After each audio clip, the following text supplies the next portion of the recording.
Okay, so we're gonna unbox some tactipup gear.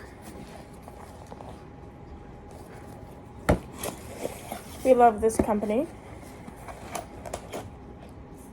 Here is this collar.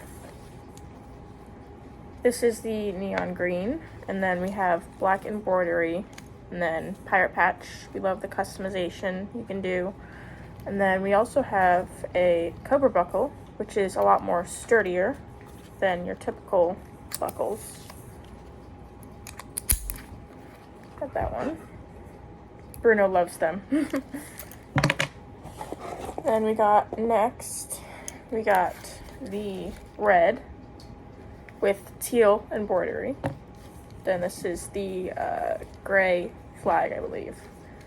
And then again, the cobra buckle. They have so many different colors to choose from. This is a FI band. The FI is sold separately. This is just the band that tactipup sells. This also has a cobra buckle. Love that. And then we go to the next box.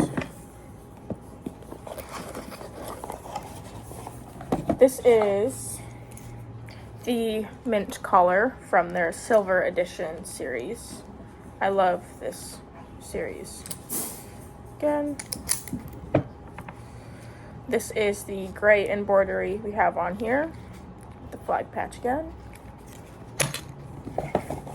These collars are super customizable, super durable, and they're also very easy to clean. Just some hot soapy water, soak them in there, and then use like a teeth brush to scrub them. This is another mint one. This is for our new pup Nova. This is in black embroidery. I chose not to get a flag patch on this one, which is also another option. You don't need the flag patch. You can get one without. And then you can also get these collars with a basic buckle, which is also very durable. I have a few of those, but I prefer the Cobras. And that is it. Thank you for watching. Bye.